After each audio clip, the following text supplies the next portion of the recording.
నందు ప్రియులకు ఈరోజు మీకు దేవుడు వాక్య వర్తమానం. పరలోక సమూహంలో ఒక స్త్రీ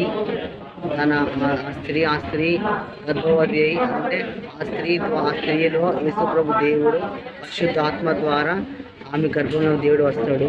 ఆ స్త్రీ అంటే ప్రకటన గ్రంథంలో 12వ అధ్యాయం 1వ వచనం ద్వారా దేవుని మనతో మాట్లాడుతున్నాడు. పరలోకం మందు గొప్ప సూచన కనబడను. సూచన ఒక స్త్రీ పరిశుద్ధాత్మ ద్వారా అలంకరించబడి, పరిశుద్ధాత్మ ద్వారా ఆమె నింపబడి, ఆ స్త్రీలో దేవుడు ఆత్మస్వరూపిగా జన్మించాడని నేను వాక్యం సెలవిస్తాను. ఆ స్త్రీ ద్వారా ఆ స్త్రీ గర్భంలో పుట్టిన కుమారుని ద్వారా ఈ సమస్తము ఇనుప అన్నిటి ద్వారా అతను జయించే కుమారుని ద్వారా భూలోకం ఆయన రాజ్యం అవుతుంది. ఆ కుమారుని ద్వారా దేవుని రాజ్యం వస్తుంది. ఆ కుమారుడు యేసుప్రభు దేవుని ద్వారానే మనం ఈ లోకంలో జీవిస్తాం. అతని ద్వారా మనం జీవిస్తాం. ఆ స్త్రీ ఆమె దేవునిలో బలంగా స్థిరంగా ఉన్నది కాబట్టి ఆమెలోనికి యేసుప్రభు దేవుడు వచ్చిండు. పరిశుద్ధాత్మ ద్వారా వచ్చిండు. ఒక పురుషుడు ఒక స్త్రీ కలయిక ద్వారా యేసుప్రభు దేవుడు పుట్టలేదు. ఆ దేవుడు నీతిమంతుడు, పరిశుద్ధాత్మ అందులో ఆనందం కలిగిన ఆ స్త్రీ కనుకనే ఆ స్త్రీ ద్వారానే మనం ఆయన ఆచరణ వస్తామని ఇక్కడ పరిశుద్ధాత్మ ద్వారా ప్రకటన గ్రంథం ద్వారా నేను వాక్యం సెలవిస్తాను. వాక్యం నేనే మార్గం, సత్యం, జీవం. ఆ స్త్రీ యొక్క మార్గం చూపడానికి ఆ స్త్రీ ప్రకటన గ్రంథంలో ఉంది.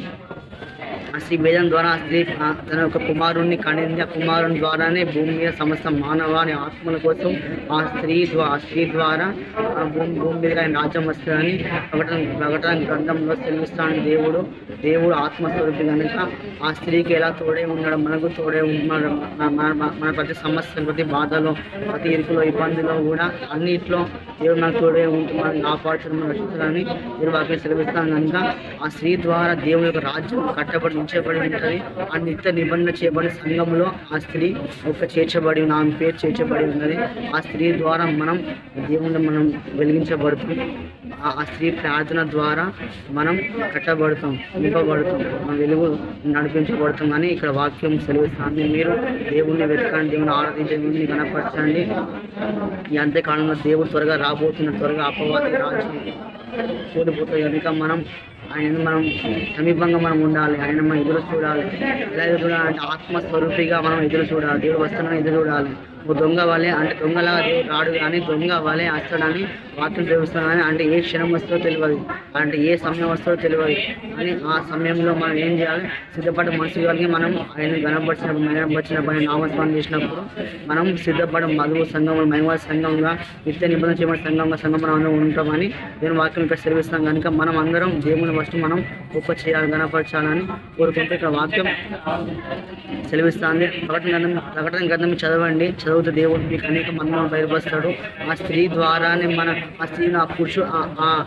ఆ స్త్రీలో పుట్టిన ఆ స్త్రీ గర్భంలో పుట్టిన ఆ కుమారుని ద్వారా, ఆ కుమారుడు యేసుప్రభు దేవుడే. ఆ దేవుని ద్వారానే సమస్త మానవాళి ఆత్మలకు క్షేమం వస్తుంది. సమస్త మానవాళి ఆయన మార్గంలో వస్తారు. ఏ మనుషుడు పాతాళం వెళ్ళలేడు, ఏ మనుషుడు పాతాళ ద్వారం నిలవలేడు అని ఆ కుమారుని ద్వారా మనకు తెలియపరచబడతాం. ఆ కుమారుని ద్వారానే మన రాజ్యం వస్తుందని, దేవుని రాజ్యం వస్తుందని ఇక్కడ కోరుకుంటూ మనం ఆయన ఫలించాలని కోరుకుంటూ ఆ స్త్రీ మీరు ప్రకటన గ్రంథం చదవండి. మీకు 12వ అధ్యాయం 1వ వచనం చదివితే మీకు మంచిగా గొప్పగా మీకు అర్థమవుతుంది. దేవుని ద్వారానే ఈ భూలోకం మొత్తం నిండి ఉన్నది. ఆ స్త్రీ అంటే అపవాది వచ్చి పలుమార్లు ఆ స్త్రీని హింసపెట్టి బాధ పెట్టినప్పుడు దేవుడు ఆ స్త్రీకి ఒక రెక్కలు ఇచ్చి, రెక్కల ద్వారా ఆ స్త్రీ అరణ్యం పారిపోయింది. అంటే దేవుడు మనల్ని కూడా కాపాడుతాడు. ప్రతి సమస్యలో, ప్రతి వేదంలో, ప్రతి బాధలను కాపాడుతాడు. అంటే ఆ సమస్యను జయించే జ్ఞానాన్ని, తెలివిని, బుద్ధిని, అభిషేకాన్ని దేవుడు మీకు ఇస్తాడు. ఆ సమస్యకు భయపడే సమస్యలను లోను కావద్దని ఇక్కడ వాక్యం వర్తమానం సెలవిస్తుంది.